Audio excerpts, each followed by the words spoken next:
What is up, Barefoot crew? Coming at you with yet another Barefoot shoe review.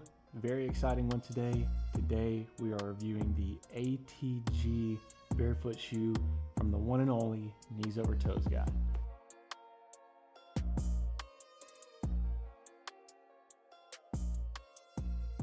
Big shout out to Ben Patrick himself for personally reaching out to me and sending me not only one pair of shoes, but two pair of shoes. He sent me this Barefoot shoe, the ATG Barefoot shoe, and the Uncivilized sneaker. But today we're going to be focusing on the Barefoot shoe. First thing I want to say is that I severely underestimated this shoe in the beginning. It has done nothing but continue to surprise me throughout the past few weeks as I've been putting it through the test.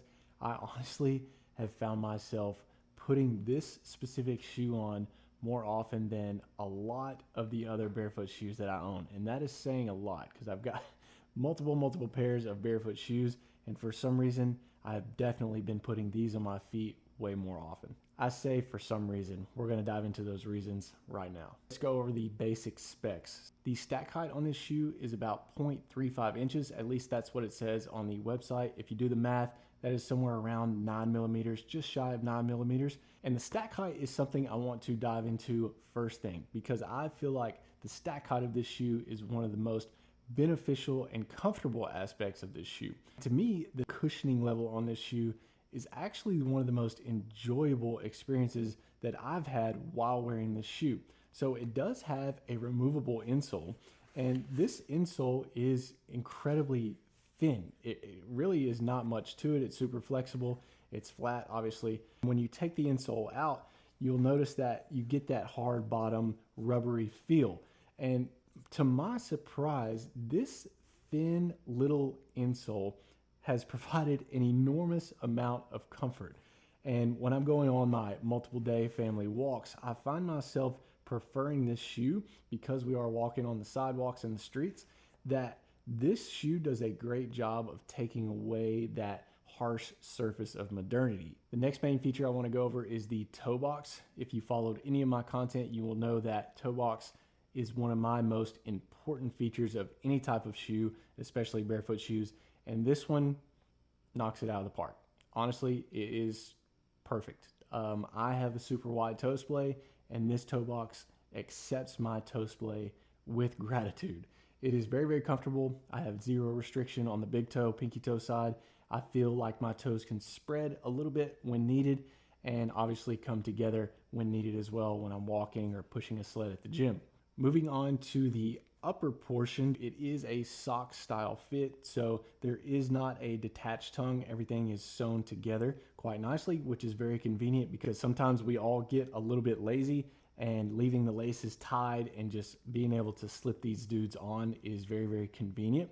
And speaking of slipping on, I want to talk about the rear portion of the shoe. It does have a little bit more structure to it. Obviously, as you can see here, it's flimsy, but it's just structured enough, and they kind of have this rise or raised portion to where it's got a little bit of like soft padding here that comes up out of the back of the shoe, which is nice because it kind of hugs the Achilles tendon area. It's not uncomfortable in the Achilles tendon area because it has this nice bubble type foam here, but it does kind of keep the shoe on the foot a little bit more during a little bit more rigorous movements. I've tested this in the gym, specifically with the sled. Had to go with the sled pushes because this is the ATG Barefoot shoe, right?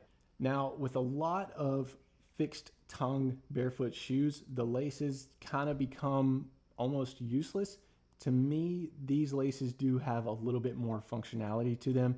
I did tighten them up to my preference. That way, when I do slip them on, they're kind of set exactly right. Now, with a sock style shoe, the laces will come into certain restrictions, but if you take a little bit closer look, you can see that the rubber where the laces actually come through, the grommet, is a little bit detached. There's kind of a little bit of a flap there, which does allow the material to be squished in just a little bit.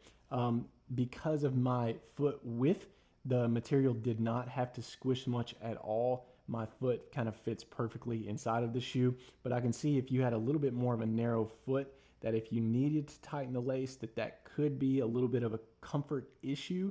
However, for my foot and my foot width, it accepted it perfectly. Moving on to the bottom of the shoe, to the soles. The grip is nice, but it's not overly noticeable. I don't think that it's super tacky. You're not gonna get just a ton of grip out of this, but it is adequate enough for, like I've been using it for the neighborhood walks, the gym, and just some everyday wear. To me, this shoe fits those categories more, and this is really all I would need. The lugs aren't that deep, so I wouldn't see myself going on some nature hikes in these. That's just not the shoe that I would pick for that. Moving on to the aesthetic portion of the shoe, and I know this is very important for a lot of people. To me, I had a little bit of doubt when I saw them online, and it wasn't until I actually got them in person, put them on my feet, did the aesthetics really, honestly, quickly grow on me. Of course, it comes in one colorway. It's the black upper, the white sole. I think that's a good move as far as a business goes, to kind of go with simplicity at first and then eventually evolve as people continue to love the shoe, which I think they will. It's got a little bit of a unique threading wave design on the side here, but it's relatively simple. Me, I'm gonna be looking at the top of the shoe most of the time, and the toe box looks really good. If you can't see it here, I'll play a little bit of B-roll footage, but it's got this nice little bit of extra like stiffness around the toe to where obviously it's gonna create a little bit of barrier for wear there. The only thing I don't particularly like visually is the kind of rubber plasticky look of the lace grommets. To me, that is one of the, I guess, cheaper looking pieces to the shoe, but it doesn't take away necessarily a whole lot. It's not something that most people will actually pay attention to, but here I am doing a barefoot shoe review. I've got to critique something, right? However, I did kind of expect the quality to not be as good as it is. I don't know why. Maybe it's the price point. The price point is a little bit lower than a lot of barefoot shoes. I think this shoe starts off at 90 bucks, and then there is a discount associated if you're a member of the ATG community or whatever community that Ben Patrick has. You can get them for a little bit less, but for 90 bucks, I just expected them not to be as quality. Now, that is judging a book by its cover, and I am very happy to say that the quality far surpasses, in my opinion, the price that you would typically pay for this shoe. But I have paid for many barefoot shoes, and I paid more for barefoot shoes with lesser quality. So I think the price point is more than fair for this shoe. If I had to compare this shoe to other barefoot shoes, it's really kind of hard to place this in replication with other shoes. The only thing I can think of would be maybe the wide hallux. It is noticeably different than the hallux. Obviously, the toe box shape from wide is definitely different, but the toe box on this shoe was surprisingly roomy. Like most other barefoot shoes just don't have this wide of a toe box. To me, the toe box on this is wider than most Vivos. It's wider than Tolos. It's definitely wider than most Zero shoes.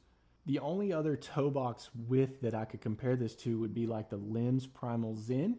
However, with this shoe from ATG, in contrast to the Primal Zen, doesn't have that exaggerated toe spring that the Primal Zen has. Now jumping into a little bit more depth into the functionality of this shoe. This is definitely a shoe that you can see yourself just kind of wearing around town for the day, going shopping, maybe just a casual night out on the town, going to school, going to work. If you're in a little bit more of a relaxed setting, this is definitely a shoe that would be accepted in most of those positions. But on the performance side, I have put this to a pretty rigorous test in the gym and during some home workouts here. And to me, it has performed well. There is just a little bit of lack of lateral stability, and I think that has to do with kind of the composition of the shoe up here. It is incredibly flexible. This is definitely not a shoe that I would do a whole lot of high intensity cutting drills, but this did perform well in your typical gym setting where you're kind of hitting a leg day, you're pushing the sled around, you're doing some squats, you're doing some deadlifts, you're doing some lunges, Bulgarians, whatever that may be. This was just fine. Overall, I'm extremely surprised and happy with this shoe. Like I've mentioned multiple times before, I have been putting this shoe on quite often, and I'm thoroughly enjoying it. This is the first version that I'm aware of.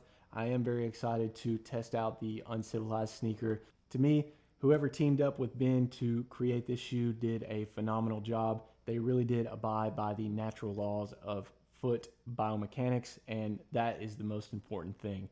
I will be putting a link in the description. This is not going to be an affiliate link, but like I mentioned, this is a relatively cheap shoe. If you do end up buying a pair of these, if there's somewhere in the description where you can say Barefoot Will sent you, just leave them a little note and let them know where you came from. I would appreciate that a ton. Once again, shout out to the man himself, knees over toes guy, Ben Patrick, for reaching out, sending the ATG Barefoot Shoe, and for sending the uncivilized sneaker, which you guys will eventually see the review on that. So be sure to hit that subscribe button, hit that follow button. If you don't mind, go ahead and click that like button. I'm trying to grow the YouTube channel. I just broke over 200 subscribers. Shout out to all you guys that have subscribed this early. I do plan on putting out a ton more content. Hope you enjoyed this one. We will catch you on the next one.